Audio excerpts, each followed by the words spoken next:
Kita awali dengan membaca basmalah bersama.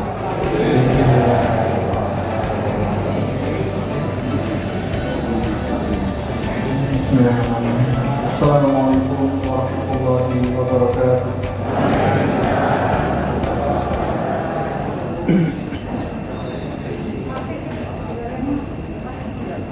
أعوذ بالله من الشيطان الرجيم.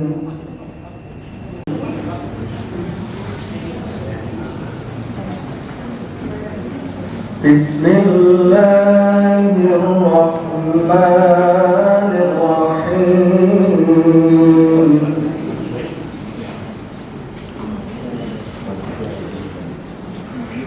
يا أيها الذين آمنوا اتقوا الله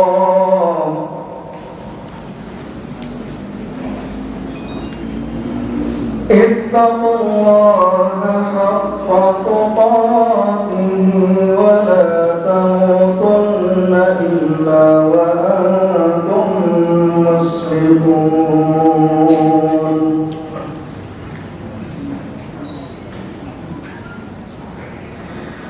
واعتصموا بحبل الله جميعا ولا تفرقوا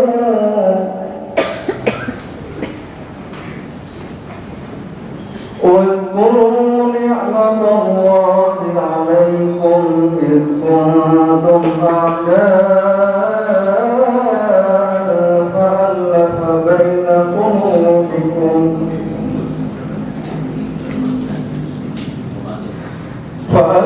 بين قلوبكم فأصبحتم بنعمته إخوانا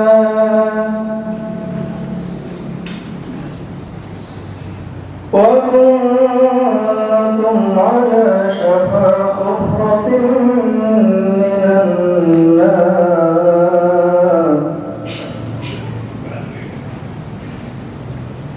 من النار فأنقذكم منها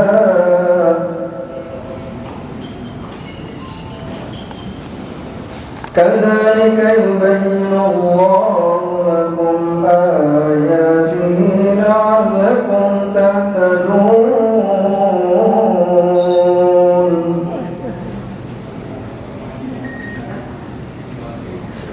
ولتكن منكم أمة يدعون إلى الخير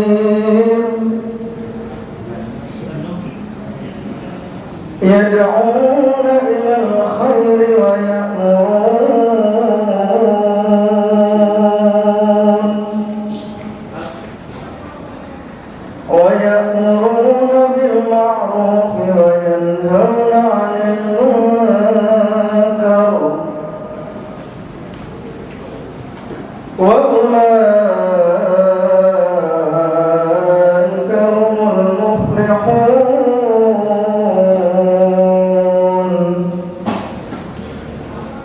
صدق الله العظيم. اللهم صل على محمد. السلام عليكم ورحمة الله وبركاته.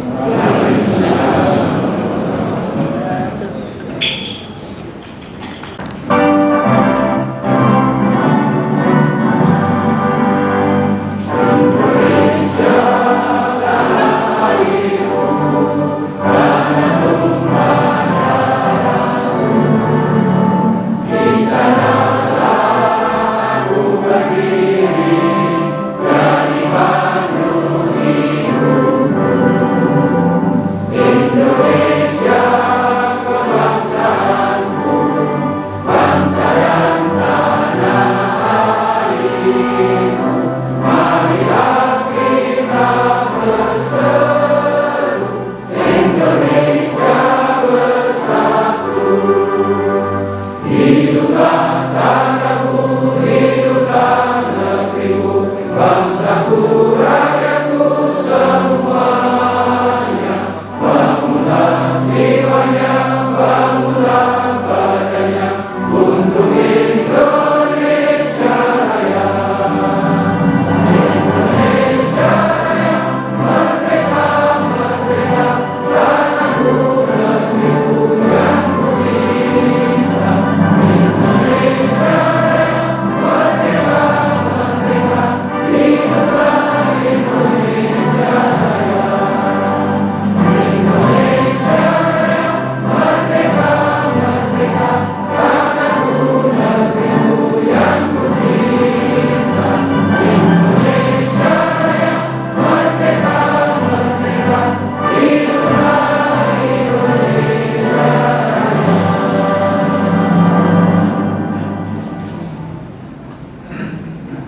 Assalamualaikum warahmatullahi wabarakatuh. Bismillahirrahmanirrahim. Innal hamdalillah nahmaduhu wa nasta'inuhu wa nastaghfiruh wa na'udzu billahi min shururi anfusina wa min sayyiati a'malina. May yahdihillahu fahuwal muhtadi wa may yudlil falan tajida lahu waliyyan mursyida. Asyhadu an la ilaha illallah wahdahu la syarika lah wa asyhadu anna Muhammadan 'abduhu wa rasuluh. Allahumma shalli 'ala Muhammad wa 'ala alihi wa ashabihi ajma'in, amma ba'du. Sekretaris Umum Pimpinan Pusat Muhammadiyah Profesor Dr. Haji Abdul Mukhti yang sejak tadi pagi telah berada di UMP dan alhamdulillah siang ini sampai di Aula Abu Dardiri Pimpinan Daerah Muhammadiyah Banyumas. Pak Rektor yang saya hormati, para guru kita, mentor kita yang selalu dan setia menemani kami Pimpinan Daerah Muhammadiyah baik secara langsung maupun tidak langsung, mulai dari Ustaz Abdul Ghani Ibrahim, Pak Ayanto, Pak Saliman, juga Pak Umar, serta hari ini belum kelihatan Ustaz Profesor Dr. A.M. Zailani SP, teman-teman Pimpinan Daerah Muhammadiyah, Pimpinan Daerah Aisyah yang saya hormati Bu Ketua dan seluruh jajaran pimpinan, dan juga keluarga besar Muhammadiyah, baik para pengurus majelis lembaga, pimpinan cabang Muhammadiyah dan Aisyah, dan juga kader-kader kita Angkatan Muda Muhammadiyah, IPN, IMM, Tapak Suci Putra Muhammadiyah, Pemuda Muhammadiyah, Nasyatul Aisyah, Hizbul Waton, dan juga seluruh hadirin yang kami hormati. Tidak lupa seluruh ranting, baik yang hari ini hadir di ruangan ini maupun yang mengikuti secara online. Pertama-tama kami bersyukur kepada Allah atas segala nikmat. Salawat salam mari kita haturkan kepada Rasulullah Muhammad SAW. Dan yang ketiga, tentu kami menyampaikan terima kasih yang sebesar-besarnya di tengah kesibukannya, di tengah banyaknya kegiatan. Prof. Mukti bisa hadir memenuhi undangan kami, dan tentu juga para sesepuh, para penasehat pimpinan daerah Muhammadiyah Banyumas dan seluruhnya yang hadir pada kesempatan sore hari ini. Selanjutnya, masih dalam suasana Idul Fitri, pimpinan daerah Muhammadiyah Banyumas menyampaikan selamat Hari Raya Idul Fitri, teriring doa taqabbalallahu minna wa minkum. Mudah-mudahan ini tidak bid'ah. Mudah-mudahan tidak bid'ah, karena jelang Ramadan berseliweran WA, berseliweran tulisan yang banyak menyoroti soal ini. Nanti Prof. Mukti akan mengklarifikasi apakah ini fitnah atau tidak. Bapak Ibu yang saya hormati, Pak Profesor Mukti, kami laporkan Banyumas ini 27 kecamatan. Kami memiliki 29 pimpinan cabang Muhammadiyah dan 258 ranting yang tersebar di seluruh desa dan kelurahan yang ada di Kabupaten Banyumas. Tentu kami pada kesempatan ini sangat berharap Profesor Dr. Abdul Mukti memberikan tausiah sekaligus motivasi.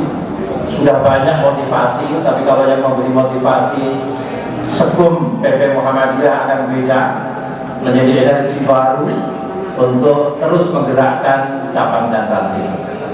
Alhamdulillah banyak hal yang sudah kami lakukan semampu kami, seoptimal mungkin, dan mudah-mudahan tahun depan yang sudah kami peroleh saat ini terus bisa kami tingkatkan, dan yang sudah kami peroleh di tingkat nasional itu gerakan Lazismu. 5 tahun berturut-turut Banyumas selalu mendapat sertifikat terbaik nasional. Alhamdulillah.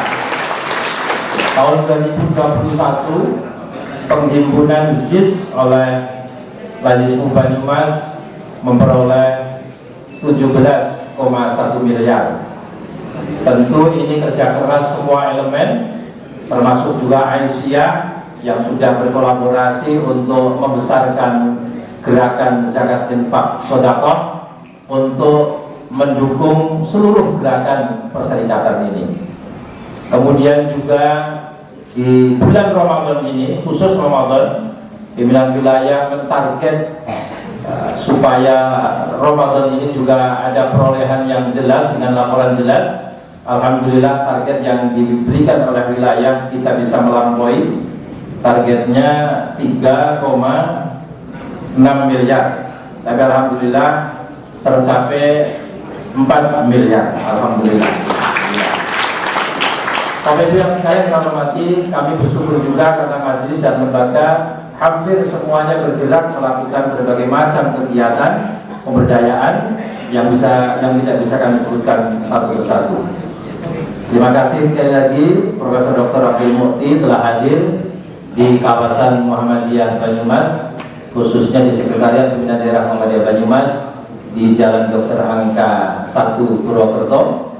ini dibeli tahun 1953 saat selesai Muktamar Muhammadiyah ke-32 tahun 1953, dan pada saat itu ketua PDM-nya adalah Bapak Kiai Haji Abu Dardiri, sehingga kami abadikan namanya menjadi Aula Abu Dardiri. Demikian Bapak Ibu sekalian, terima kasih, mohon maaf atas segala kekurangan dan keterbatasan ini. Semoga Allah meridhai setiap ikhtiar kita. Nasrul minallah wa fathun qarib wa basyiril mu'minin. Assalamualaikum warahmatullahi wabarakatuh. Hidup sabar waliyo. Hadirin yang berbahagia, coba kami memastikan bahwasanya kegiatan silaturahmi warga Muhammadiyah di hari ini tidak cuma dihadiri di Aula Abu Dardiri, tapi kami buka link Zoom dan juga link YouTube. Jadi para warga Muhammadiyah sudah banyak yang bergabung melalui Zoom maupun YouTube. Baik, memasuki acara selanjutnya, yaitu adalah acara utama, yaitu pengajian yang akan disampaikan oleh beliau, Profesor Dr. Haji Abdul Muhsin Haji, Sekretaris Pimpinan Pusat Muhammadiyah. Wajah beliau disilakan.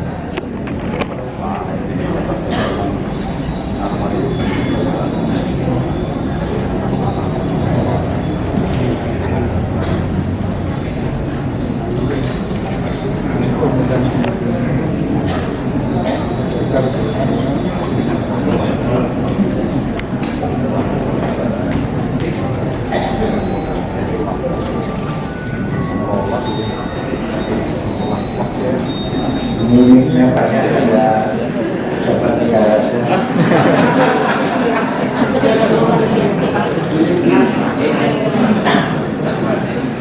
Assalamualaikum warahmatullahi wabarakatuh. Alhamdulillahirabbil alamin. Iyyaku na'budu wa iyyaku nasta'in. Wassalatu wassalamu ala Muhammadin wa khatamil anbiya'i wal mursalin wa ala alihi wa sahbihi wa man tabi'ahum bi istiqamati ila yaumiddin. Amma ba'd. Qala Allah Ta'ala fil Qur'anil Karim, a'udzu billahi minasy syaithanir rajim. Wasari'u ila maghfiratin min rabbikum wa jannatin 'arduha as-samawati wal ardh mu'iddat lil muttaqin alladzina yunfiquna fis-sarra'i wad-dharra'i wal kadhimina al-ghayz wal 'afina 'anil nas wallahu yuhibbul muhsinin. وَالَّذِينَ إِذَا فَعَلُوا فَاحِشَةً أَوْ ظَلَمُوا أَنفُسَهُمْ ذَكَرُوا اللَّهَ فَاسْتَغْفَرُوا لِذُنُوبِهِمْ وَمَن يَغْفِرُ الذُّنُوبَ إِلَّا اللَّهُ وَلَمْ يُصِرُّوا عَلَى مَا فَعَلُوا وَهُمْ يَعْلَمُونَ. Shadaqallahul adzim. Yang terhormat Bapak Dr. Kiai Haji Hasan, Ketua Pimpinan Daerah Muhammadiyah Banyumas, serta seluruh jajaran PDM dan majelis-majelisnya, Ibu Ketua Pimpinan Daerah Aisyah Banyumas, Dr. Haji Nyai Hatiah. Jadi kalau ada kiai kan ada nyainya, seperti Kiai Ahmad Dahlan dan Nyai Walida Ahmad Dahlan, juga beserta seluruh jajaran PDA dan majelis-majelisnya, bapak-bapak para sepuh Muhammadiyah bersama kita pada siang hari ini, Pak Rektor Universitas Muhammadiyah Purwokerto beserta wakil rektornya. Datang Pak Rektor ya. Kalau wakil rektor tidak datang ya didatangkan lain kali. Ada Pak yang ya. Saudara-saudara Angkatan Muda Muhammadiyah, Pemuda Muhammadiyah, Nasihatul Aisyah, Ikatan Mahasiswa Muhammadiyah, Ikatan Pelajar Muhammadiyah, Tapak Suci Pendekar Muhammadiyah, dan Hizbul Waton Pandu Muhammadiyah. Dan kalau Pokam masih bagian dari Pemuda Muhammadiyah, kalau Pokom tidak. Dan singkatnya, seluruh hadirin wal hadirat yang hadir di aula Kiai Haji Dardiri ini, dan juga jamaah Zoomiyah dan YouTubiah yang mengikuti acara ini dari mana saja. Karena kalau sudah pakai Zoom dan YouTube itu aina ma kuntum, Anda di mana saja bisa. Saya beberapa waktu yang lalu itu mengisi pengajian PCIM London itu di stasiun kereta api Purwokerto. Kalau pengajiannya PCIM London, karena PCIM London itu bersama dengan umat Islam di Inggris akan membeli sebuah bangunan untuk masjid di London. Alhamdulillah, kemudian saya juga mengisi pengajian PCIM Amerika itu di rest area 76. Karena itu maka jamaah YouTubia wajunia aina ma kuntum, di mana saja Anda berada. Alhamdulillah, syukurillah, pada siang hari ini kita dipertemukan oleh Allah di majelis yang mubarak ini, silaturahim halal bihalal dalam keadaan iman Islam serta sehat walafiat. Kita berdoa memohon kepada Allah semoga pengajian kita pada siang hari ini mendapatkan rahmat dan ridho dari Allah Subhanahu wa Ta'ala. Yang kedua, tentu saja masih dalam suasana bulan Syawal, tidak ada tuntunannya kalau Syawal harus mengucapkan ini. Tapi tidak ada salahnya kita lakukan. Ini sekaligus menjawab yang ditanyakan oleh Pak Dr. Ibnu tadi. Kita saling mendoakan, dan di antara doa yang diturunkan oleh Nabi adalah taqabbalallahu minna wa minkum. Semoga Allah mengabulkan, menerima seluruh amal ibadah Bapak-bapak ibu sekalian dan ibadah kita semuanya. Kalau yang ma'antum kullu amin bi khair itu sepertinya sudah tambahan, itu sudah ada siaga di situ. Apalagi ditambah dengan waris berhalal thayyibah itu tambahan lagi. Nah, kalau yang minal aidin wal faidin itu khas Indonesia. Karena memang yang namanya halal bihalal itu maksusun fil Indonesia, itu hanya ada di Indonesia. Laisa lana halal bihalal di Malaysia atau di biladul ukhra itu tidak ada, di biladul akhir juga tidak ada. Di negara yang terakhir apa negara yang lain tidak ada. Jadi ini Indonesia dan itu budaya. Karena itu maka izinkan saya pada kesempatan ini mengucapkan selamat Idul Fitri 1443 Hijriah. Taqabbalallahu minna wa minkum minal aidin wal faizin. Mohon maaf lahir dan batin. Nah, karena ini juga peristiwa budaya, juga saya baca pantun. Saya baca pantun baru lagi Pak Rektor. Ini buatan saya sendiri, bukan buatan dari staf saya. Pantunnya bunyinya begini Pak. Melihat hilal di Cakrawala, pertanda mula masuknya bulan. Halal bihalal budaya bangsa untuk merendah persaudaraan. Ini sisa-sisa senimannya masih ada. Kalau senimannya hilang jadinya senewan. Ada pantun yang kedua ini. Pantunnya ini agak ke Aisyah-Aisyahan dan ke NA-NA. Ada bunga flamboyan berwarna merah, jatuh di rumput tanah basah. Kira-kira sambungannya apa? Sambungannya, walau Ramadan paripurna sudah, janganlah surut amal ibadah. Orang Muhammad itu jangan anti budaya, jangan anti seni. Karena pantun ini kalau kita runut dari sisi historisnya sebagai sebuah budaya itu, inspirasinya itu menurut saya diilhami dari struktur bahasa Al-Quran. Kalau kita baca Al-Quran, khususnya ayat-ayat Makkiyah, ayat-ayat Makkiyah itu ayat yang diturunkan ketika Nabi belum berhijrah, itu namanya ayat Makkiyah. Karena selama ini definisinya itu mungkin sebagian kita mendefinisikan ayat Makkiyah itu ayat yang turun di Mekah, ayat Madaniyah itu ayat yang turun di Madinah. Ternyata tidak begitu. Saya menemukan penjelasan dari Qurtubi. Qurtubi itu menjelaskan ayat Makkiyah itu adalah ayat yang turun ketika Nabi belum berhijrah. Sedangkan Dan ayat Madaniyah itu adalah ayat yang turun ketika Nabi sudah berhijrah, walaupun turunnya itu di Mekah. Misalnya kalau kita membaca surat Al-Maidah ayat 3 yang oleh para ahli tafsir disebut sebagai ayat yang terakhir, itu kan turunnya ketika beliau haji wada. Hajinya itu di mana? Di Mekah.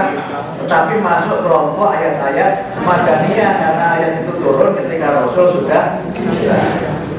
Dan Rasulullah Muhammad itu menunaikan ibadah haji hanya 1 kali saja, umrah wahid 1 kali saja. Dan beliau itu menerima wahyu haji tahun ke-6 Hijrah, tapi baru haji tahun ke-9 Hijrah. Saya kira ini menjadi isyarat bahwa kalau orang itu haji memang harus menunggu. Jadi kalau sekarang hajinya nunggu lama, saya kira memang diisyaratkan oleh Nabi. Beliau itu hanya haji 1 kali, umroh 3 kali. Jadi kalau kita sekarang sudah haji berkali-kali, dari sisi jumlahnya haji kita itu melebihi Nabi. Nah, saya termasuk yang hajinya sudah 4 kali saya buat. Haji pertama itu haji Abidin atas biaya dinas, karena menjadi ketua kloter. Nah, haji kedua itu yang saya haji bayar. Haji ketiga dan keempat itu jadi naib Amirul Hajj. Walaupun kadang-kadang yang memang karena susah, jadi juga antara naib dengan nasib itu memang beda. Itu naib Amirul Hajj apa nasib Amirul Hajj itu. Tapi semuanya kita alhamdulillah diberikan oleh Allah kesempatan. Mudah-mudahan Bapak Ibu yang sudah mendaftar lama pada tahun ini bisa berangkat.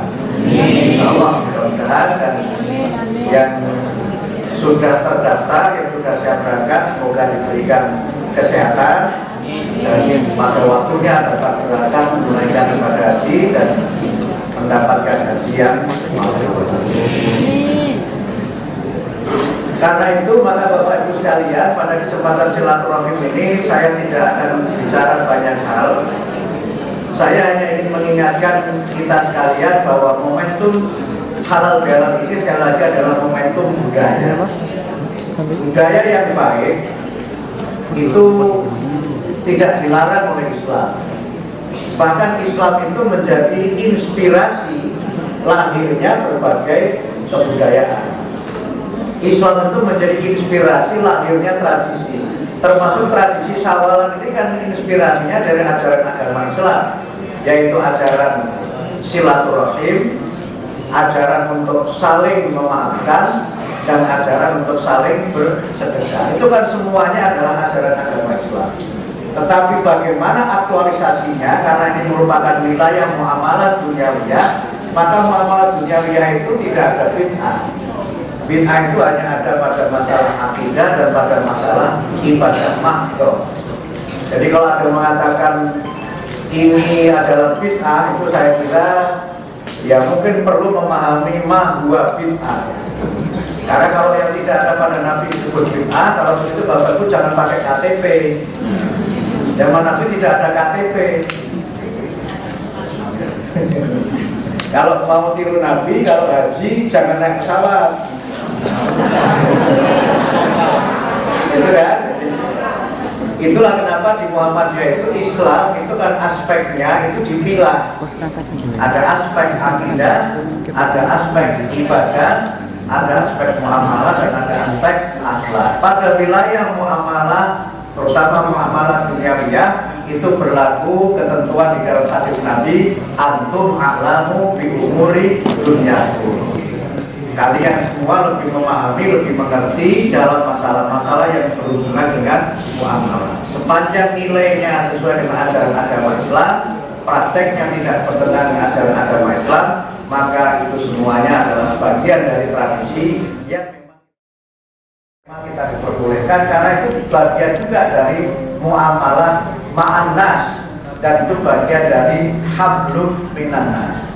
Manusia itu hidupnya akan terlunta-lunta, hidupnya itu akan terhina, hidupnya itu akan susah kalau mereka tidak berpegang pada 2 tali.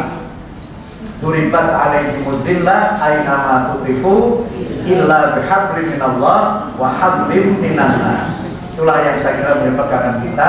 Oleh karena itu maka kita ini juga harus menjadi bagian dari masyarakat yang kita itu bermuamalah.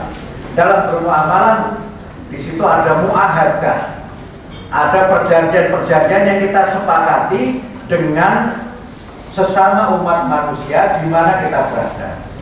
Karena itu kita kalau tinggal di RT ya ada aturan RT. Tamu menginap 24 jam harus lapor ketua RT. Itu kan aturan antar manusia. Kalau dicari ayatnya mana, tidak ada ayatnya. Kalau dicari dalilnya mana, dalilnya ya hablum minallah dan hablum minannas. Termasuk bagaimana ucapan Idul Fitri juga tidak ada.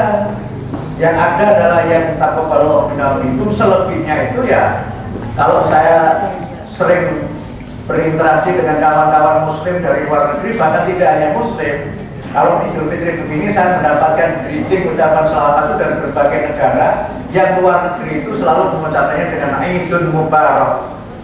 Itu adalah hari raya yang diberkahi oleh Allah. Itu yang mengucapkan siapa? Ya masyarakat muslim juga, tapi sesuai dengan tradisi mereka. Nah, kadang-kadang apa yang kita amalkan ini sudah menjadi bagian dari budaya dan tidak hanya orang Islam. Jika ada seorang kawan saya yang beragama Kristen itu tanya, Pak Mufti, minal aidin wal faidin itu artinya apa? Saya jelaskan, semoga Allah memasukkan kita ke dalam golongan orang-orang yang kembali kepada fitrah dan orang-orang yang menang. Kawan saya itu ngantuk-ngantuk, oh saya kira minal aidin wal faidin itu artinya mohon maaf lahir dan batin. Karena nyambung, kadang-kadang itu adalah terjemahan dari minal aidin wal faidin. Tapi itu sebagai tanda betapa Islam itu kalau kita amalkan dengan nilai-nilai yang utama, apapun agamanya, mereka tidak berkeberatan dengan itu. Dan itulah saya kira keberhasilan dakwah di Indonesia ini. Indonesia itu kan negara yang unik. Kalau kita lihat landmark pariwisata Indonesia, itu kan peninggalan Hindu dan Buddha. Kalau di Jawa Tengah, landmarknya itu kan Borobudur yang peninggalan Buddha dan Prambanan yang peninggalan Hindu. Tetapi mayoritas penduduknya beragama Islam. Maknanya apa? Ketika Islam itu masuk ke Indonesia, Islam itu bukan agama yang destruktif, bukan agama yang merusak. Kenapa kok tidak kita rubah saja Borobudur itu? Stupa-stupanya itu dirubah dijadikan kubah masjid. Itu tidak yang diajarkan oleh Islam. Makanya ketika Umar bin Khattab itu memasuki wilayah Palestina, oleh para pendeta Palestina itu Umar diminta dipersilakan sholat di gereja. Umar tidak mau. Kenapa Umar tidak mau? Karena nanti dianggap sholatnya Umar di gereja itu men-take over gereja. Walaupun sekarang memang banyak gereja yang dijual. Saya baru saja dapat kiriman video keluarga Pak Erick Thohir itu membeli sebuah gereja di Los Angeles, Amerika. Nah, gereja itu sekarang menjadi masjid At-Thohiriyah. Karena itu dari keluarganya Pak Thohir, bapaknya keluarganya Pak Thohir. Masjid Indonesia di Belanda, Masjid Al-Hikmah itu dulunya gereja di Den Haag itu. Ornamen gerejanya masih. Masjid Indonesia di Sydney, Australia juga dulunya gereja. Bahkan pernah di depan masjid itu kan ada pom gitu, ada SPBU kira-kira, kalau di sini kira-kira SPBU begitu. Itu SPBU-nya pernah agak sombong gitu, kalau masjidnya dijual kami mau beli. Tapi pihak takmir membalas, kalau pomnya dijual kami beli. Karena kalau di Eropa itu justru masjid itu semua jamaahnya itu brutal luar biasa. Nah kalau gereja itu tidak ada jamaahnya, nggak banyak gereja dijual. Ini saya sedang berhubungan dengan Duta Besar Indonesia untuk Spanyol, Kerajaan Spanyol. Duta besarnya itu kebetulan dari pemuda Muhammadiyah, Pak Dr. Muhammad Najib. Itu sedang menyampaikan ke saya ada gereja mau dijual Mas Mufti. Nanti kalau Muhammadiyah mau beli. Cuma saya mikir belinya pakai apa? Walaupun sekolah Muhammadiyah di Australia, di Melbourne, di di Melton, negara bagian Victoria itu dulunya sekolah Katolik. Kita beli. Itu sekarang alhamdulillah sudah jadi sekolah, sudah buka. Aturan kalau buka pertama itu minimal muridnya 20, alhamdulillah sudah dapat murid 40. Dan sekolah Muhammadiyah di Australia yang belum 1 tahun itu sudah mendapatkan grade dari pemerintah Australia karena dianggap sekolah yang sangat outstanding. Outstanding itu bahasa Banyumas apa ya? Pokoknya apik kayaknya. Pokoknya apik kayaknya. Nanti kalau Pak Rektor PGSD-nya mau studi banding bisa ke Melbourne. Kalau perlu potong gaji. Cuma nanti berangkatnya itu ada studi banding. Itu sekolahnya bagus alhamdulillah. Kita juga sudah punya TK Asia di Kuala Lumpur, TK Asia di Mesir sudah. Itu murid TK-nya juga tidak hanya dari bangsa Indonesia, dari berbagai negara juga, dan ada umat ya, Universitas Muhammadiyah di Malaysia itu juga sudah ada di negara bagian Perlis. Saya rencananya bulan Desember yang lalu itu meresmikan Masjid At-Tanwir di Uganda. Belum jadi karena ada COVID, ada Omicron, tapi pihak sana masih menunggu kalau Muhammadiyah mau datang. Saya masih belum menjadwalkan karena banyak acara di dalam rangkaian Syawalan. Ini kok jadi cerita begini, hubungannya apa tadi?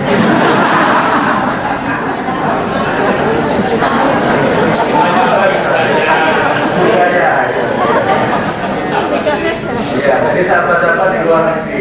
Jadi alhamdulillah Muhammadiyah ini memiliki nama besar di mancanegara dan nama baik, nama besar dan nama baik. Itu yang kadang-kadang tidak banyak kita sadari. Sehingga kalau kita lihat, ya alhamdulillah Muhammadiyah ini semakin mendapatkan pengakuan internasional. Baru saja juga saya dapat kiriman video learning center di Myanmar yang juga dibangun oleh warga persyarikatan Muhammadiyah melalui Lazismu. Di Myanmar. Jadi kalau yang lain itu hanya menghimbau, kita sudah melaksanakan. Jadi kalau dulu kita mengirim dokter ke Rakhine State, itu kan awalnya hanya setengah tahun, ternyata mereka minta ditambah sampai 1 tahun kita kirim dokter, dan sekarang kita bangun learning center di Rakhine State di Myanmar. Kemudian di Beirut, Lebanon, kebetulan duta besarnya adalah Pak Adrianto Yasinto Ari, salah satu ketua PBB Muhammadiyah. Kita membeli 2 rumah juga dari Lazismu di Beirut untuk anak-anak Palestina. Kita beri nama itu Al-Madrasah Al-Muhammadiyah. Itu artinya Pak Sekolah Muhammadiyah. Tapi yang belajar di sana kulluhum jami'an, semuanya itu adalah anak-anak Palestina. Itulah amal konkret Muhammadiyah. Insya Allah kita itu talk less, do more. Jadi sedikit bicara, banyak bekerja. Yang banyak bicara, banyak bekerja itu dosen. Karena pekerjaannya bicara. Nah, Bapak Ibu sekalian, dalam kaitan ini maka saya ingin untuk mengajak kita sekalian untuk tetap berkhidmat di persyarikatan Muhammadiyah. Jangan pernah ragu dan jangan pernah bimbang dengan pilihan manhaj Muhammadiyah. Walaupun memang seringkali kita ini mendapatkan kiriman video atau mungkin berita-berita yang agak mendiskreditkan manhaj Muhammadiyah. Misalnya jelang puasa itu ada kirim video, tidak ada itu tarawih 8 rakaat, itu tidak ada. Yang ada tarawih itu ya 20 misalnya. menit. Ya kalau zaman Nabi memang tidak diberi nama tarawih. Kalau kita baca di dalam fikih disebutnya adalah qiyamul lail. Tapi qiyamul lailnya itu ya seperti yang diriwayatkan di dalam hadis dari Aisyah radhiyallahu anha itu adalah 4-4-3. Itu kan saya kira penjelasan yang kita semua sudah yakin itu. Dan menurut saya ini logika di luar sanad dan matan. Saya pakai logika sederhana. Kalau Nabi tarawih di rumah itu kan yang tahu kan istrinya, bukan istri orang. Sehingga kalau kita baca hadis ya, banyak hadis yang tentang kehidupan rumah tangga. Bagaimana Nabi di rumah itu kan Aisyah riwayat yang paling banyak itu dari Aisyah. Dan dalam studi-studi ilmu hadis itu, sahabat Nabi yang paling banyak meriwayatkan hadis itu nomor 1 adalah Abu Hurairah, nomor 2 adalah Aisyah radhiyallahu anha. Itulah rahasianya kenapa Nabi Muhammad itu menikahi Aisyah. Jadi bukan karena beliau itu pedofil. Itu yang politik orientalis kan begitu, menikahi anak-anak. Karena kalau kita baca di dalam riwayat, memang itu ada dua versi riwayat. Yang riwayat pertama mengatakan Nabi itu menikahi Aisyah pada saat berumur, ada menyebut 6 tahun masih main boneka, tapi berkumpul suami istri itu baru ketika umur 9 tahun. Ada yang menyebut 9 tahun. Nah, alasan itu dipakai Syekh Puji ketika menikahi gadis 9 tahun. Tetapi yang saya terima dari alasan lain, ini pembuktian historis, ternyata tidak begitu. Ada yang menyimpulkan dari pembuktian historis itu Nabi atau Muhammad menikahi Aisyah itu ketika umur 16 tahun. Argumennya adalah waktu itu Aisyah boleh ikut perang. Sementara ada 2 sahabat yang berusia 15 tahun itu oleh Nabi tidak boleh ikut perang. Itu maknanya usia Aisyah itu ya berarti Khamsah itu di atas 15 tahun.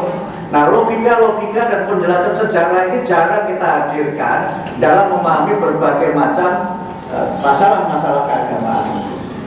Nah, itulah yang menjadi dasar kenapa di undang-undang perkawinan itu batasan usia minimal perkawinan itu adalah 16 tahun. Baru saja dirubah menjadi 19 itu karena Indonesia dikritik oleh masyarakat dunia. Karena 16 tahun dalam definisi internasional itu masih anak-anak. Definisi dewasa dalam dunia internasional itu 18 tahun. Makanya kalau belum 18 tahun tidak boleh tekan kontrak sebagai pemain sepak bola profesional. Karena masih anak-anak tidak boleh bekerja. Nah, untuk kontrak dari pemain tingkat dunia itu harus di atas 18 tahun. Nah, itu penjelasannya. Makanya kemudian dirubah. Dan saya setuju dengan perubahan itu karena kalau masih anak-anak, nanti anaknya kuntet. Stunting itu programnya Asia dan Nahdlatul Asia. Kenapa begitu? Perempuan itu secara psikologis dan biologis pertumbuhan fisiknya berhenti di umur 20 tahun. Jadi kalau 12 tahun sudah berkeluarga, berarti makanannya dimakan berdua. Jadi sepiring berdua terus sama anaknya itu. Nah, karena sepiring berdua jadinya udah jangan kekurangan gizi. Gitu. Kemudian yang berikutnya masih bocah, punya bocah, anaknya nangis, yang cuma ada baik kalau nangis. Ini pribadi lah jadi. Ibunya kalau anaknya podo-podo nangis. Akhirnya saya ngomong baik. Nah sekarang neneknya sudah tua dan meninggal dunia. Akhirnya kemudian Muhammadiyah menjawab itu, dia mendirikan apa? Mendirikan PAUD, mendirikan tempat pengasuhan. Itulah ciri Muhammadiyah. Jadi kalau ada masalah oleh Muhammadiyah itu bukan dikomodifikasi masalah itu, tapi diselesaikan. Gitu. Karena sekarang ada ormas yang hidupnya itu dari jualan masalah. Kalau nggak ada masalah, dia cari-cari masalah. Kalau Muhammadiyah insya Allah termasuk yang menyelesaikan masalah tanpa masalah. Insya Allah. Walaupun kadang-kadang Muhammadiyah tidak bisa menyelesaikan masalahnya sendiri. Karena saking banyaknya. Nah, oleh karena itulah maka Bapak Ibu sekalian, kalau ada berpendapat begitu kembali saja kepada dalilnya yang sahih di situ. Ada juga yang berpendapat ormas itu tidak boleh mengumumkan hari raya, ya? Tidak boleh merujuknya pada Imam Malik, Imam Syafi'i, Imam Hanafi, Imam Hambali itu kan disebutkan saja sederhana saja. Memang pada zaman beliau sudah ada ormas. Pada zaman Imam Malik memang ada ormas. Pada zaman imam-imam itu apakah sudah ada negara? Kan nggak ada. Nah, tetapi kemudian itu diambil dan itu sebagai orang Muhammadiyah goyah juga. Nah, Muhammadiyah yang mu'allafah qulubuhum memang goyah. Tetapi yang seperti ini saya kira juga memang perlu penguatan di kalangan warga persyarikatan. Insya Allah lah Muhammadiyah ini senantiasa mengikuti apa yang juga dipesankan oleh Nabi, taraktu fikum amroin ma in tamassaktum bihima lan tadillu abada. kitab Allah wa sunnata Rasulih. Saya kira itu kita yakin, sehingga kalau misalnya ada yang bilang ini itu, nggak apa-apa, dianggap saja sebagai pesan yang lewat saja, anggap saja sebagai angin lalu. Kalau orang kampung saya di Kudus menyebutnya bumen tua. Bumen tua itu kalau kuping tengah, kalau kuping kiwa. Itu bahasa di kampung saya, nggak tahu kalau bahasa di Banyumas apa ya? Oh sama, singkatannya beda ya Mas Tori.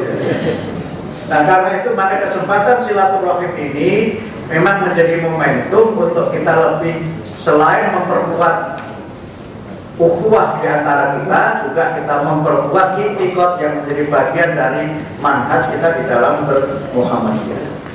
Banyak hal yang di dunia ini kita anggap sebagai sesuatu yang baru, itu saya kira inisiasinya juga sebagian dari Muhammadiyah. Misalnya yang tadi saya jelaskan di kampus, halal bihalal itu Muhammadiyah sudah menyelenggarakan pada tahun 1924 itu sudah ada halal bihalal di Muhammadiyah. Disebutnya alal bihalal. Sudah ada tahun 24. Jadi kalau ada menyebut halal bihalal itu baru tahun 48. Ketika Indonesia mengalami ketegangan politik tahun itu, kemudian Kiai Wafasullah mengusulkan kepada Bung Karno menjadikan halal bihalal, itu historically sejarahnya itu sepertinya tidak seperti itu, karena ada dokumen sejarahnya di Suara Muhammadiyah. Termasuk sejarah Kementerian Agama itu perintihnya itu Kiai Dardiri. Beliau yang punya ide mendirikan Kementerian Agama itu, yang itu dibawa ke Jakarta, dan Menteri Agama pertama itu Muhammadiyah, namanya Profesor Kiai Rosidi. Itu Muhammadiyah. Jadi kalau ada yang menyebut bahwa kementerian di mana saya bekerja itu hadiah untuk ormas tertentu, itu historically tidak benar. Kalau kata ahli Indonesia dari Prancis itu menyebutkan ada ormas tertentu yang disebut sebagai historical revisionis. Itu organisasi yang senangnya itu merevisi sejarah. Memang sejarah itu kan tergantung dari siapa yang menulis. Karena itu dalam bahasa Inggris, di sejarah itu bisa kita baca dengan wasol, history, jadi wasol nyambung, atau kita baca dengan sabta, berhenti sebentar, history. Nah, itu lain sekali itu. Kalau history itu sejarah, kalau history itu cerita dia. Kalau jadi history itu tergantung siapa yang menulis. Tetapi insya Allah lah, sejarah itu nanti pada waktunya juga akan bisa dibuktikan kebenarannya. Tetapi warga Muhammadiyah tidak boleh kemudian hanya membanggakan capaian prestasi para tokohnya di masa lalu. Sholat Id itu yang pertama menyelenggarakan itu Muhammadiyah tahun 1926. Sholat Id di lapangan. Itu masa Kiai Haji Ibrahim. Kiai Haji Ahmad Dahlan itu kan wafat 1923. Yang ganti itu Kiai Haji Ibrahim. Jadi masa kesibukan itulah sholat Idul Fitri pertama di lapangan. Waktu itu juga sesuatu yang khariqul ada. Sekarang sebagian besar sudah sholat di lapangan. Apalagi kalau sholat Idnya mendahului yang di lapangan itu. Itu jamaahnya banyak itu. Insya Allah nanti Idul Adha itu Muhammadiyah mendahului. Nah kalau mendahului cari lapangan yang luas karena jamaahnya akan banyak.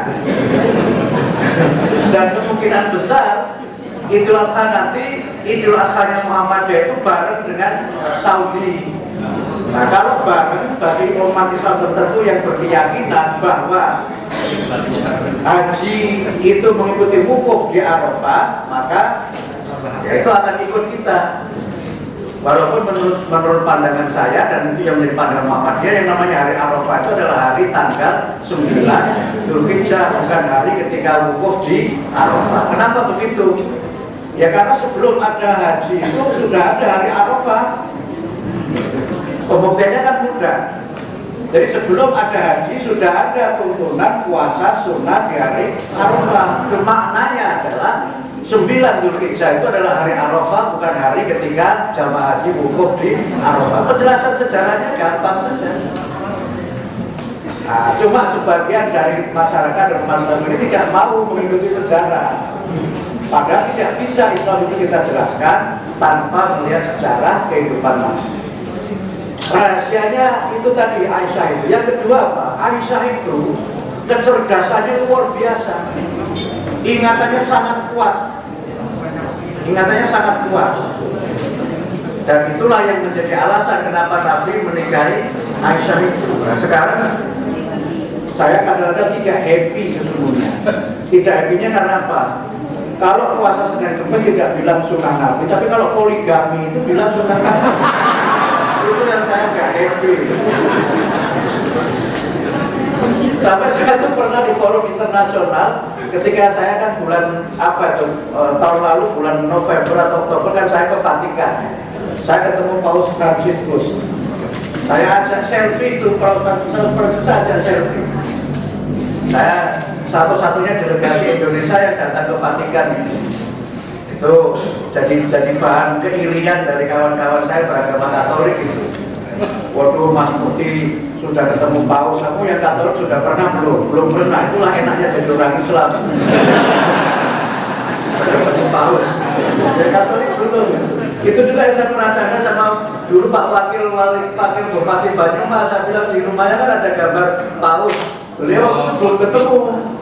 Saya sudah ketemu, jadi saya terakhir ke Vatikan itu ketemu Paus yang ketiga.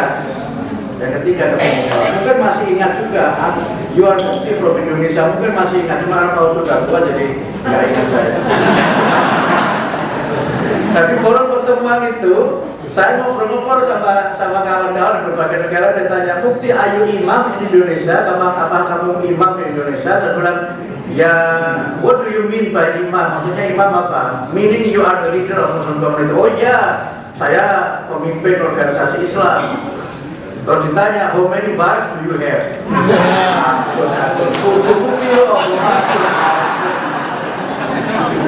Jadi itu kan menurut saya itu pejorasi ya.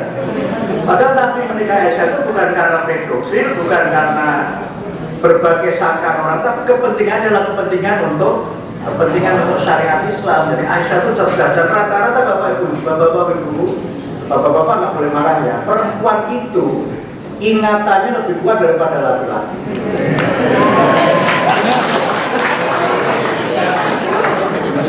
Itu ilmu psikologi yang saya pelajari.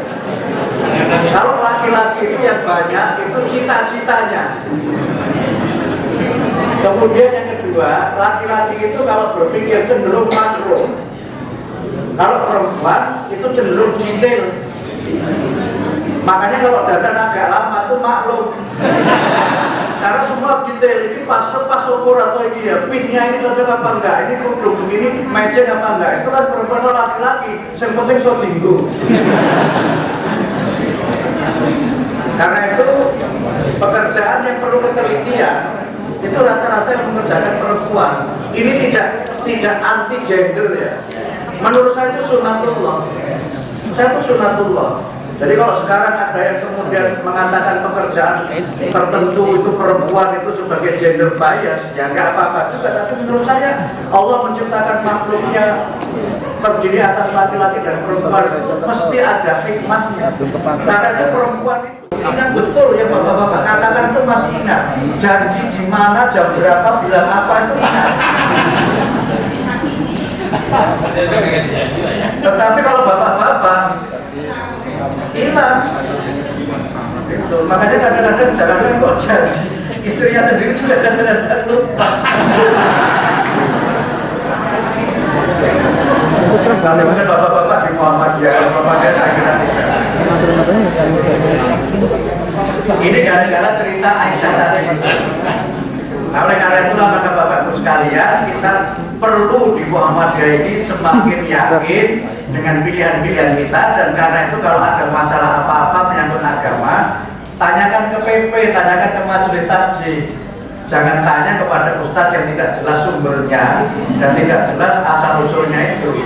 Insya Allah kalau ijtihad PP ini kan ijtihad kolektif, ijtihad jama'i, itu secara teoritik itu kan lebih kuat karena menggabungkan berbagai bidang keilmuan dan melibatkan ahli dalam berbagai bidang. Sak pinter-pintere wong ini dhewe iku ora iso kabeh hal itu tidak bisa. Sehebat apapun seseorang itu dia tidak menguasai semua bidang ilmu. Saya mungkin kalau urusan baca ayat sedikit lebih bagus dari Pak Rektor. Tapi kalau urusan kesehatan saya 0 kultur. Karena itu saya kalau sudah ada keluhan apa-apa, saya tanya pada Pak Dokter dan Bu Dokter, dan apa kata dokter dan Bu Dokter itu. Saya sami nama atau merasa nggak pernah ngeyel. Jadi kalau kaki saya tiba-tiba digerakkan itu susah, itu ya saya tanya kepada dokter, tidak kepada dukun. Kalau kepada dukun mungkin nanti ditanya, Bapak tadi melewati pohon apa?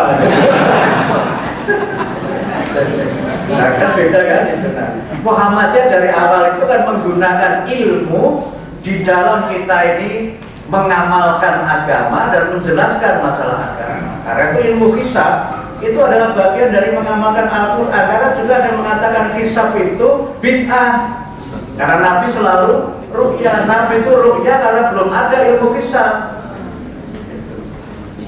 Tetapi ada perintah di dalam Al-Quran dalam bentuk isyarat yang dipakai menjadi dasar Muhammadiyah di dalam surat Yunus ayat 5 itu. Walladzi ja'ala syamsa diya'a wal qamara nura wa qaddarahu manazila lita'lamu adada sinina wal hisab. Ma khalaqallahu dzalika illa bil haqq yufassirul ayati liqaumi bukan yuminun sudah ya. Liqaumi ternyata pengaruh juga. Liqaumi kalau betul-betul ya bagi orang yang berilmu. Liqaumi ya'lamun bagi orang yang berilmu. Tapi itu digunakan kata-kata yufasilul ayat. Yufasilu itu lebih konkret daripada yubayinu. Kalau yubayinu itu lebih menekankan global rasionalnya, kalau yufasilu itu lebih detail penjabarannya. Ono bedanya artinya. Jadi Muhammadiyah tidak bid'ah di situ. Yang 1 Ramadan mulai puasa itu syariat. Tapi menentukan 1 Ramadannya kapan itu ta'akuli, wilayah ilmu. Kalau 1 Syawal Idul Fitri itu syariat, tapi kapan 1 Syawal itu kita yang menentukan. Nah, disitulah kadang-kadang kita tuh juga goyah juga. Nah, tapi sudahlah, ini nanti menjadi bagian dari kajian yang lain. Karena itu maka kalau sering-sering kita bersilaturahim seperti ini, ada berbagai persoalan itu bisa kita selesaikan. Kalau ada masalah, perintah Quran fas'alu ahla dzikri in kuntum la ta'lamun. Maka kamu bertanya kepada orang yang berilmu kalau tidak tahu mengenai sesuatu. Ahlu dzikr itu artinya orang yang berilmu, bukan ahli mirip. Ya. Bukan. Ini Pak Johar tahu-tahu ada bahasa Arabnya luar biasa. Kalau saya kan bahasa Arabnya Arab mati genah. Itu yang menurut saya penting. Sehingga karena itu silaturahim secara akliyah lewat berbagai forum pengajian juga harus terus-menerus kita lakukan. Nah, orang Muhammadiyah sebaiknya yang belajarnya dengan sumber-sumber yang berasal dari kajian-kajian di Muhammadiyah. Nah, setelah kita berhari raya, kita bersilaturahim, maka kita sekarang menilai, mengevaluasi bagaimana keberhasilan puasa kita. Di antara ibadah yang dijelaskan tujuannya itu kan puasa. Kita baca di dalam Al-Baqarah 183 itu kan la'an lakum tattaqun. La'an itu kan istirja, ya, harapan supaya kita menjadi bertakwa. Siapa yang bertakwa itu? Ya, di antara ciri bertakwa itu adalah alladzina yunfiquna fis-sarra wal dharra. Orang-orang yang senantiasa berinfak dalam keadaan lapang maupun sempit. Di situ digunakan fi'il mudhari yang maknanya hal wal istiqbal. Now and forever, bahasa IPM-nya begitu. Makanya dikaitkan apa? Fisarra wa dharra, rezeki lapang juga berinfak, rezeki sempit juga berinfak. Orang berinfak itu adalah pekerjaannya orang-orang yang kaya. Orang yang kaya, tapi orang yang kaya itu menurut saya itu bukan orang yang punya aset yang banyak. Kaya dan miskin itu menurut saya tidak ditentukan oleh jumlah aset, tapi ditentukan oleh mindset. Karena ada orang yang secara nominal asetnya itu miliaran, tapi mendetail karuan. Udah ngitung itu loh, sampai titik koma. Ada nggak Pak kurang begitu? Asetnya miliaran tapi masjidnya nggak karuan, hitung-hitungannya itu luar biasa sampai dia dikritik kan. Alhaakumut takatsur hatta zurtumul maqabir, kasure siopeh. Tapi kalau sibuk ngitung kasur sampai lali atau sedekah. Ente betul Pak Putih yang betul itu. Ada. Tetapi yang penting apa? Karena dia merasa dirinya itu kurang. Itu yang kemudian dikritik juga di dalam surat Al-Humazah itu kan.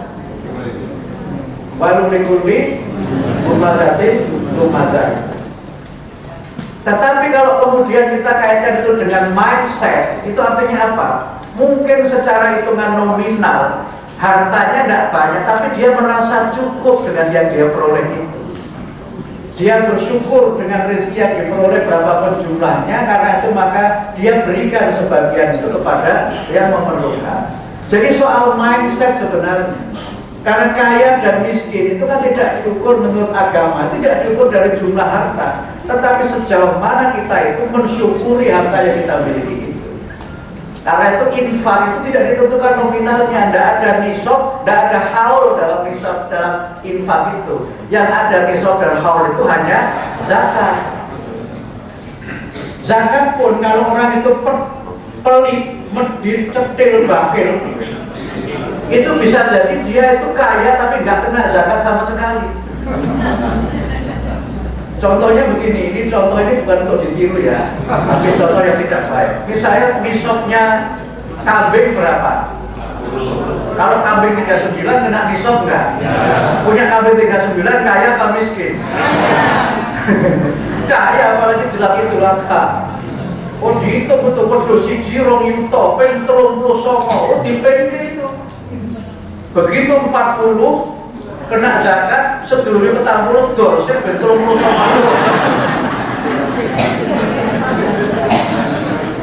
itu secara fikih itu tidak salah karena tidak mencapai nisab. Tetapi secara hakiki itu menurut saya menyalahi ketentuan agama. Benar dizakati terus didor. Nisabnya emas berapa? 80.000. Kalau itu punya emas 79 kena enggak? Enggak kan? Enggak kena 79 gram, enggak kena karena enggak mencapai nisab. Emas 70 itu kan oke. Apalagi emasnya 24 karat. Apalagi emasnya 70 kilo kayak saya Mas Putih.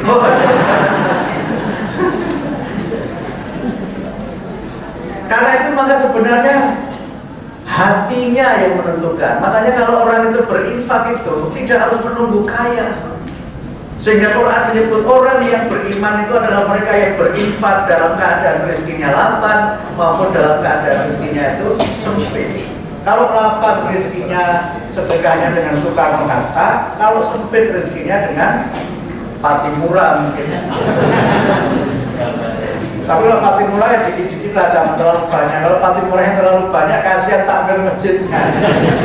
Lama-lama nggak berani buka karena terhunus pedang terus-menerus.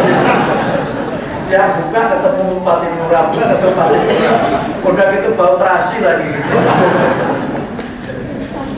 Kalau ketemunya itu kotak emasnya Soekarno-Hatta kan dua-duanya tersenyum, takmirnya juga saya kira tersenyum.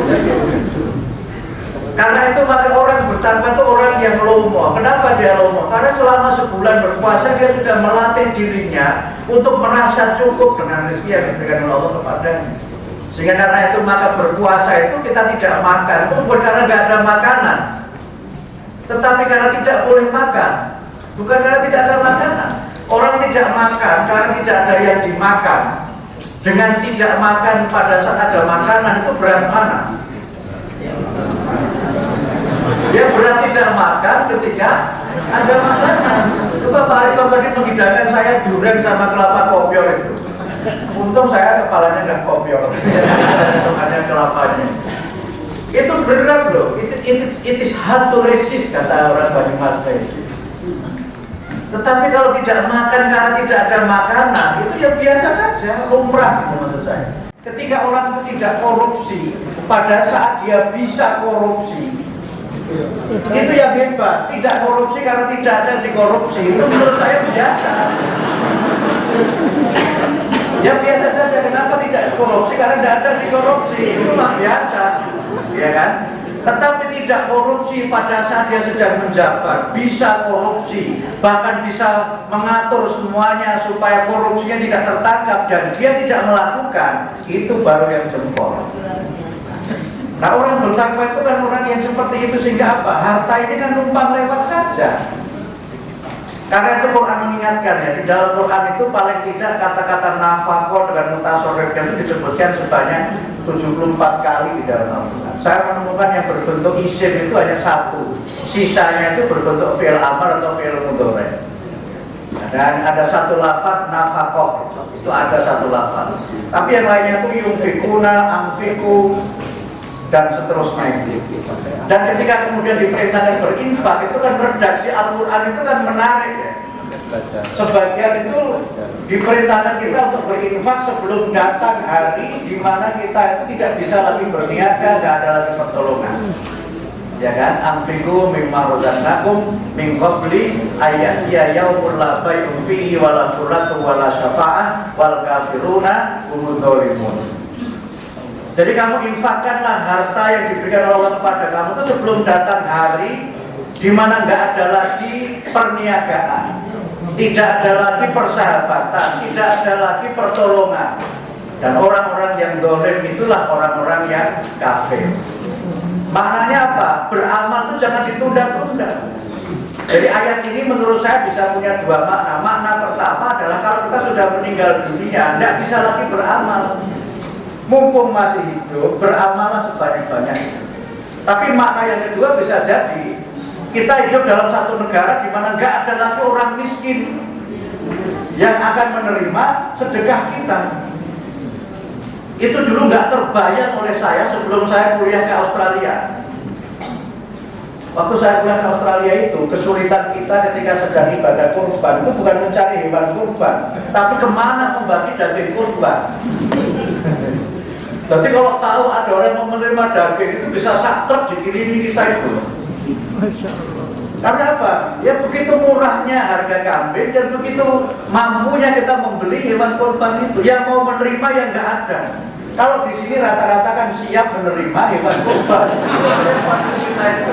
Jadi banyak iklan Idul Adha itu siap menerima dan menyalurkan hewan kurban, itu kan. Coba kita rubah. Muhammadiyah misalnya Pak Ibnu bikin yang agak beda. Idul Adha itu Muhammadiyah siap memberikan hewan kurban. Itu saya kira lebih gagah daripada menerima menyalurkan. Oke, nah itu.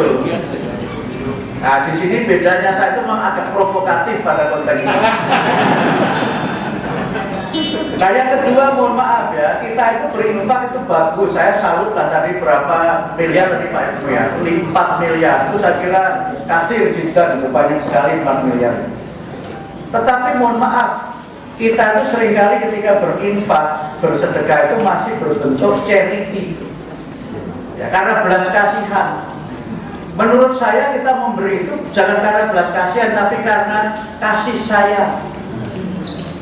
Karena Quran menyebutkan wa'atal mala ala hubbi, kan di dalam Al-Baqarah 177 itu. Atau pada ayat lain lan tanalul birra hatta tunfiqu mimma tuhibbun. Jadi dasar memberi itu hub, cinta. Itu yang menjadi dasar dari ajaran filantropi.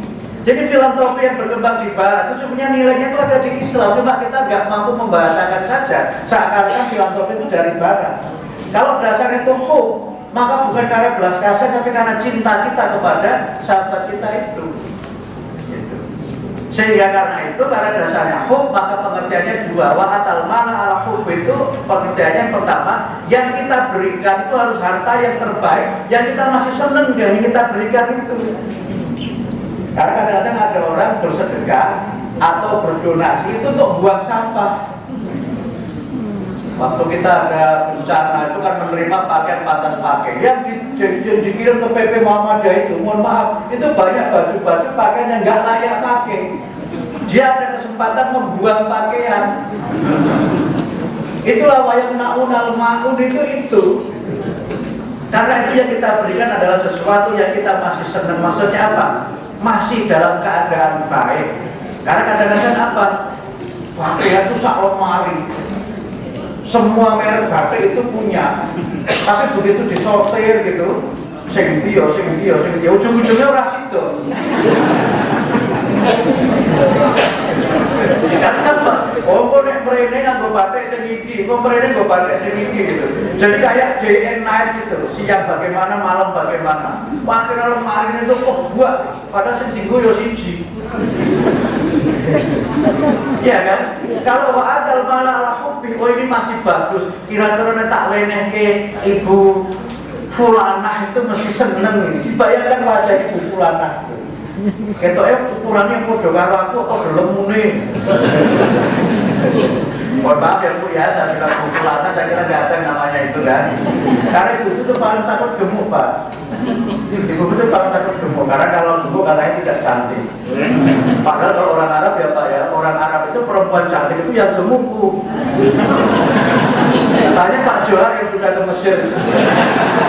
Betul itu, makanya orang Arab itu makanya banyak itu. Saya pernah ngobrol sama teman-teman PCIM Kairo, dan PCIM Kairo itu kan, kenapa kamu di sini kok nggak ada yang menikah orang Mesir gitu kan? Ketawa-ketawa teman-teman itu, saya tanya serius gitu. Akhirnya dia cerita, Pak pernah ada Pak yang kawin sama orang Mesir sini, tapi begitu saya ajak pulang kampung, itu saya marah-marah. Kenapa? Begitu dikasih ayam itu Pak, itu pikir untukmu dintek. Sampai kuning, teman-teman cerita ibunya itu ngomong-ngomong, ini kawin karo sapa, kawin karo manusia kok garangan.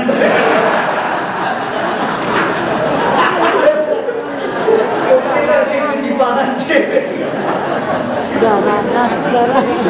Kalau orang Jawa kan sini begitu kan, jempol dipotong, kepala dipotong, ini sak pitik untuk sini di pangan kafe. Ibu bingung itu kawin karo sapa, dari manusia kok garangan tadi. Ini saya nggak arah tanya Pak Johan yang pernah tinggal di Mesir. Makanya kalau menurut mereka Jamila itu bukan yang slim. Jamila yang cantik itu ya memang badannya yang begitu. Makanya ibu kalau sekarang badannya subur itu jangan sedih. Yang penting bapak-bapak tidak berpindah ke lain hati saja. Ini tadi hubungannya apa Pak Johan? Berinfak tadi, berinfak.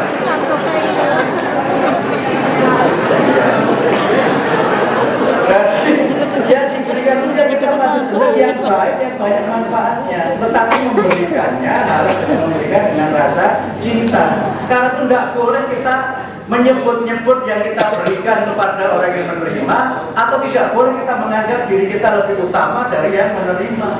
Jadi tidak boleh kita itu charity yang karitatif. Karena sekarang ini ada orang yang nyumbangnya 500, iklannya 700. Ada nggak orang seperti itu? Mohon maaf, partai-partai politik itu nek nyumbang itu sidik, nek iklannya akhirnya nggak karuan.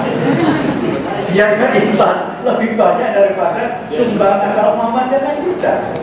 Tetapi Quran memberikan kepada kita pelajaran apa? Kalau kita baca Al-Baqarah lagi itu kan, matalul ladina yunfiquna fi sabilillah kamathali habbatin ambatat sab'a sanabil fi kulli sumbulatin mi'atu habbatin. Itu ayat ini bisa kita maknai dalam pengertian konservatif dan pengertian berkemajuan. Kalau pengertian konservatif itu artinya apa?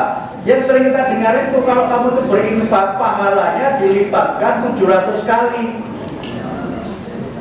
Itu pemahaman yang konservatif. Kalau menurut saya tidak begitu. Kenapa Quran pakai metafor dengan pohon? Orang berinfak di jalan Allah itu seperti menanam biji. Biji itu tumbuh menjadi sebatang pohon. Pohon itu punya 7 sanabil, 7 cabang, 7 ranting, yang setiap cabang rantingnya itu punya 100 biji. Itu artinya apa? Sedekah kita itu menurut saya adalah satu bentuk investasi. Oh sudah selesai Pak Ibu. Tadi pagi bilang ke saya sampai asar, ini asar baru saya selesai.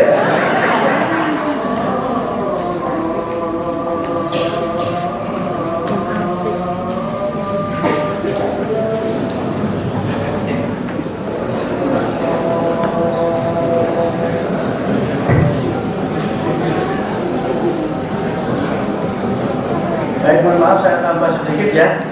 Jadi sholat asarnya agak terlalu Jadi kalau saya memahami ayat tadi itu sebenarnya memberikan kepada kita ajaran bahwa filantropi kita ini itu harus menjadi sebuah investasi. Orang menanam pohon itu kan orang berinvestasi. Kita sendiri yang menanam mungkin tidak menikmati, tetapi kita menikmatinya di akhirat nanti karena kita menanamnya, dan yang menikmati itu bisa jadi orang lain. Penjelasan bahwa itu menjadi 7 cabang itu menurut saya harus punya nilai yang multiplayer. Nah, karena nilainya multiplayer itu maka bisa jadi seperti slogan sekarang yang banyak berkembang itu, yang merubah mustahik menjadi mustahik itu karena multiplayer. Tapi bisa jadi itu juga bentuk lain di mana kalau kita misalnya mohon maaf melakukan infak atau berinfak dalam bentuk misalnya wakaf tunai atau misalnya bersedekah dalam bentuk beasiswa. Beasiswa kita berikan untuk misalnya mahasiswa PGSD. Kita satu saja kita beri beasiswa, satu mahasiswa PGSD. Kelak dia akan menjadi guru. Guru itu akan punya setiap murid. Murid itu akan punya murid. Itulah yang saya maksud dengan pendekatan yang berkemajuan itu. Diberikan dalam bentuk makanan, beras, senang saja orang menerima itu. Tapi itu tidak investasi, itu charity. Malah kadang-kadang mohon maaf pemberiannya begini ini menimbulkan dalam tanda petik ya kapitalisme peminta-minta. Orang miskin itu menjadi kapitalis yang dekat dengan aset, yang sering menerima bantuan itu bantuannya banyak, tapi yang tidak pernah menerima akses itu rata lentok. Ada nggak Pak Bu yang begitu? Ada. Tetapi kalau bentuknya itu seperti yang saya sampaikan tadi, saya kira itu akan punya efek jangka panjang. Saya bayangkan bahwa bukan yang ini ahli tafsir silakan dikaji ya. Saya bayangkan kalau misalnya zakat infak sedekah kita itu, terutama misalnya oke lah kalau zakat ketentuannya agak khusus ya. Tetapi kalau misalnya filantropi itu kan ada 6 menurut saya. Zakat, infak, sedekah, wakaf, hibah dan hadiah, ada 6. Selain zakat itu kan fleksibel. Itu kemudian kita bentuk misalnya Pak Ibnu jadi modal usaha yang dimiliki oleh mustahik. Misalnya tiba-tiba ini UF Purwokerto mau menambah dari SPBI menjadi SPBU. Kemudian yang punya itu sahamnya adalah para mustahik ini. Daripada kita berikan sesuatu yang habis pakai, habis untuk dimakan, kenapa tidak kita jadikan hak mereka itu sebagai modal, sebagai saham untuk dia punya SPBU. Itu menurut saya maknanya dari kama tada habbatin abadat sama asana fikul resubulatin atau habba. Yang begini memang belum ada pemikirannya, tetapi yang begini menurut saya kok tidak keliru dalam pemahaman saya. Sehingga bisa jadi kita itu nanti punya rumah sakit Muhammadiyah, tetapi sahamnya itu adalah milik warga Muhammadiyah. Kan boleh di dalam peraturan BUMN kan boleh kan? Kan boleh amal usaha itu dimiliki oleh PT. Yang PT itu milik Muhammadiyah, sahamnya adalah saham warga Muhammadiyah. Sepanjang kita itu 51%, kan kita menjadi pemegang saham pengendali yang menentukan siapa direktur dan bagaimana sistemnya. Atau semua kita bisa 75% dari saham itu. Kan bisa kita kelola itu. Yang nanti kalau rumah sakit itu untung, ya masuk kepada anggota kita itu juga. Menurut saya kok bisa dan boleh. Dan tentu dalam bentuk-bentuk lain yang menurut saya Bapak Ibu saya kira lebih tahu pada soal-soal ini. Oleh karena itu maka saya membayangkan ya, ketika kemudian bentuk-bentuk itu kita kelola dalam cara-cara yang investasi, kita tuh bisa lebih kuat dari sekarang. Bisa lebih kuat dari sekarang. Tidak harus usaha yang besar. Ibu-ibu Asia dengan Bu Eka-nya itu, Badan Usaha Ekonomi Keluarga Asia, itu kalau memenuhi setiap acara Asia itu dengan catering dari ibu-ibu itu keuntungannya besar loh. Bayangkan keuntungan jualan bakwan saja itu lumayan loh. Padahal bakwannya cuma tepung ulek dan digoreng kemudian laku. Itu kan tidak butuh keahlian tingkat tinggi kan. Tetapi kalau marketingnya itu kita marketing di antara kita selama acara Asia, jangan beli bakwan dari luar Asia, beli semuanya dari Asia. Itu kok payu itu. Nanti ada yang khusus lagi, ibu-ibu Asia jualan mendoan, khusus saja mendoan. Jangan jualan yang lain. Itu kok menurut saya laku, sehingga nanti satu kotak itu yang isinya itu bakwan, mendoan, tahu sumpel sama apa itu dari banyak pengusaha Asia tapi masuk dalam satu kotak. Setiap acara berapa kotak itu berapa yang tersejahterakan dari ekonomi yang sederhana ini. Jadi bisnis itu tidak selalu sesuatu yang padat modal, tetapi sesuatu yang padat ide. Orang bisnis itu kan pada dasarnya kan idenya yang muncul.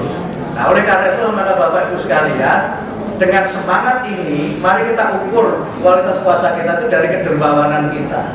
Setelah puasa ini makin pelit atau makin dermawan? Kalau sekarang makin pelit, berarti kemarin puasa itu jangan-jangan harus remedial. Tetapi kalau makin dermawan, mudah-mudahan itu pertanda bahwa puasa kita ini adalah puasa yang diterima oleh Allah. Ciri yang lainnya saya kira banyak ya, memaafkan, walafina anina. Ciri yang berikutnya bisa menahan amarah, wal kadhimin al-ghaid, menahan amarah. Menahan amarah itu bukan berarti tidak boleh marah, boleh tapi jangan jadi pemarah. Kemudian orang yang senantiasa introspeksi dan banyak lagi ciri manusia pertama. Nah ukuran yang mudah lagi untuk kita bisa jadikan sebagai evaluasi puasa kita adalah setelah puasa ini hidup kita tuh makin susah atau makin mudah. Karena Quran menjelaskan kalau orang itu bertakwa, yaj'allahu makhraja wa yarzuqhu min haitsu la yahtasib. Jadi kalau sekarang setelah puasa ini rezeki kita kok makin seret, jangan-jangan puasa kita itu tidak puasa orang bertakwa. Kalau orang itu bertakwa, yaj'allahu min amrihi yusra. Allah menjadikan baginya urusannya mudah. Kenapa urusannya mudah? Karena banyak sahabat, karena sering silaturahim, karena sering berbagi pikiran, berbagi gagasan dengan orang yang lainnya. Insya Allah urusan kita menjadi mudah. Saya kira saya harus berhenti sampai di sini karena sudah waktunya sholat asar, dan saya juga mohon izin untuk melanjutkan perjalanan ke Bandung. Jadi saya belum pulang. Kemarin saya di Ciamis, sekarang di Banyumas, besok di Bandung. Baru nanti pulang sebentar, semalam di rumah, besoknya pergi lagi ke Gresik, nyambung ke Brebes.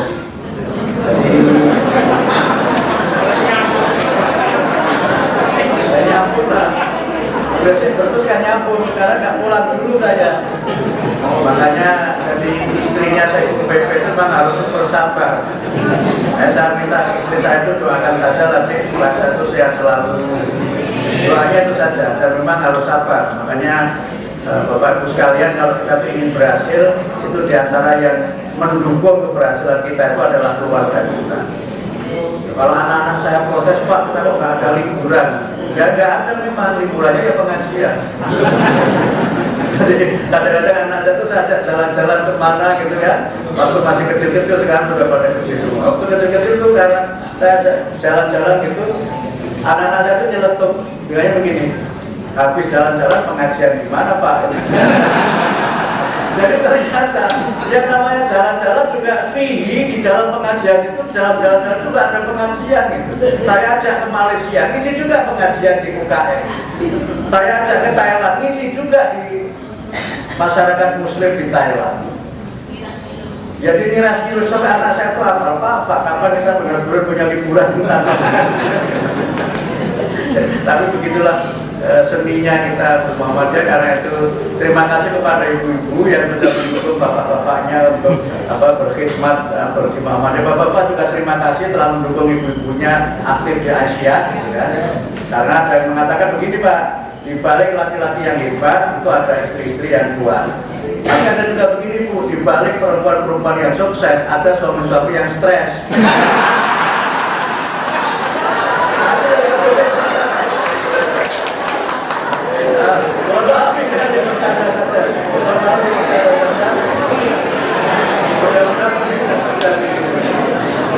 Terima kasih, mudah-mudahan bermanfaat, mudah-mudahan kita mudah-mudahan. Oh ya, mohon maaf yang terakhir, ini super terakhir ya, terkait dengan muktamar.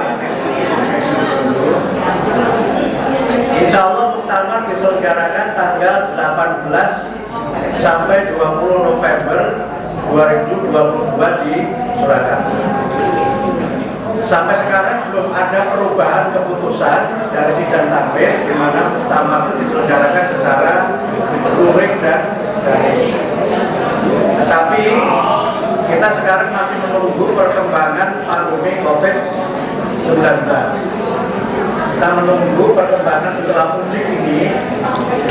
Kalau setelah mudik ini COVID-nya makin turun, maka nanti PP Muhammadiyah akan menyelenggarakan sidang takbir. Yang sidang takbir itu agendanya tunggal. Agendanya tunggal yaitu membahas tata cara pelaksanaan muktamar. Apakah muktamarnya full tatap muka ataukah tetap sesuai dengan keputusan takbir yang sebelumnya. Nanti kita tunggu saja. Nah, walaupun saya tadi sudah dapat bocoran dari Pak Ibnu, nggak tahu Pak Ibnu dapat dari mana, katanya Jawa Tengah sudah ada apa-apa supaya yang nanti menjadi anggota muktamar yang bisa didaftarkan. Yang itu masih wacana ya. Tapi sudah ada wacana di tingkat PP untuk nanti seluruh anggota muktamar itu bisa hadir. Seluruh anggota muktamar berarti mereka yang punya hak suara. Jadi tidak ada lagi yang nanti bermuktamar, Purwokerto termasuk ya, termasuk nanti mungkin tidak ada lagi yang bermuktamar di Purwokerto, mungkin semuanya akan ada, tapi ini masih mungkin ya. Tapi untuk penggembira ya, namanya penggembira ya bergembira saja. Ya bergembira ya jalan-jalan, daftar sendiri, cari tempat tinggal sendiri begitu. Tapi insya Allah panitia penerima di Solo juga akan berusaha untuk bagaimana para penggembira yang datang juga bisa dibantu supaya tetap mendapatkan ya, pelayanan yang baik dan muktamar berlangsung secara sukses. Saya kira karena situasi sekarang sudah relatif kondusif, mungkin pandeminya ya sudah relatif kondusif. Mudah-mudahan saja sih, mudah-mudahan ini doa kita sebelum muktamar itu sudah berubah dari pandemi menjadi endemi. Tetapi keputusan pandemi dan endemi itu bukan keputusan pemerintah Indonesia, tapi itu keputusan dari WHO. Jadi yang menyatakan COVID ini pandemi atau endemi itu WHO, bukan pemerintah kita. Kita tunggu saja perkembangannya. Mudah-mudahan situasi bisa semakin membaik. Dan kalau pandemi ini sudah berakhir dan COVID-19 ini sudah dinyatakan sebagai endemi, maka mungkin berbagai kendala yang selama ini menjadi bagian dari kesulitan kita di dalam mengerjakan, mudah-mudahan juga dapat teratasi dengan berbagai perkembangan yang ada. Karena itu maka syiar muktamar menurut saya kita perlu melaksanakan supaya kegiatan ini menjadi hajatan besar yang membangkitkan semangat kita di dalam bermuhammadiyah dan juga di dalam beraisyah. Saya kira demikian. Sekali lagi mohon maaf jika ada kekurangan dan khilafan dan tutur kata yang tidak berkenan. Nasrul minallah wa fathun qarib wa basyiril mu'minin. Wassalamualaikum warahmatullahi wabarakatuh.